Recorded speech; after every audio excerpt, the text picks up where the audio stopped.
FOMO, or fear of missing out, is very real for adults, and it can be even worse for teenagers, especially those that are struggling to fit in. Joining us now with tips on helping your teen weather the complicated storms of friendship is parent and teen coach Barb Steinberg. Great to meet you, Barb. Nice to meet you too, Hannah. I'm thinking about my own middle school and high school days and just cringing at how tough it was, and thinking about being a parent to young kids now. Fitting in is a really complicated concept. How should we even begin to talk about these things with our kiddos? Yeah, fitting in is super important because as they're separating from us and individuating and becoming more grown up with each year, they're becoming tighter and tighter with their peers and people their own age, which is really what they're meant to do so that they'll leave the house. So we really want to allow for that, some space for them to want to fit in, and maybe ask some self-reflective questions about what they might be doing to fit in and if that feels authentic to them. Okay, and what about if you're worried about your kids making friends at school? Should you get involved at all? What's the best way to kind of balance that so you're helping them but not overdoing it?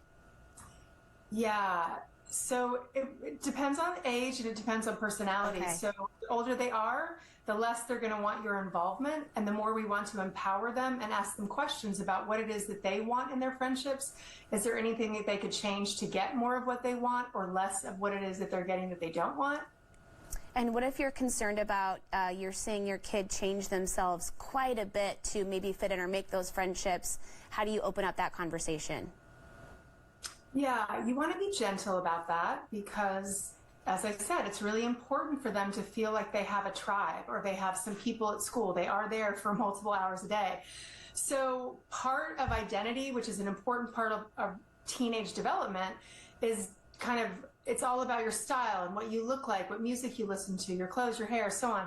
That's an important part of identity. So it is naturally changing year by year as they're changing. But if you see them becoming a completely different person than who they were maybe 2 weeks ago, 2 months ago, because you can see they really want to fit in, you can gently say, hey, I noticed that you changed your style. Could you tell me about that?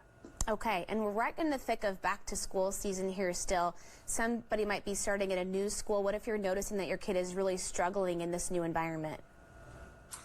Yeah, so there's a lot that we can do. If we notice that they are struggling, we can, first of all, if we're picking them up from school or they're coming home from school, maybe we can do things to make that transition a little bit easier for them. So maybe we bring the family dog in the car when we pick them up, or we have her favorite snack. And then we ask them, so tell me a little bit about your day. Is there anything good that happened today? Is there anything that you would change about today?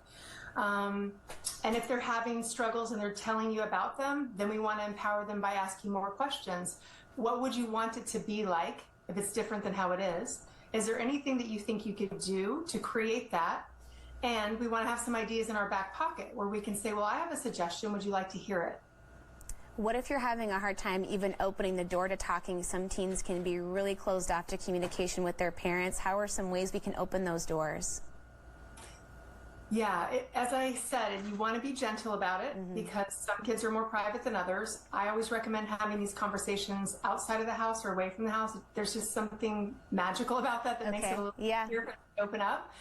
And we don't want to push too hard. So we might ask one question and a follow-up question. If we're getting the vibe that they don't want to go there, then we can say, if you want to talk about this later, I would be happy to talk about it. I'm always here to help if you want some ideas or suggestions.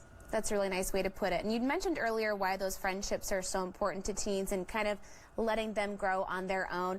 It can be kind of challenging as parents. Maybe some of our instincts are to smother our kids a little bit too much. How do we pull ourselves back from that?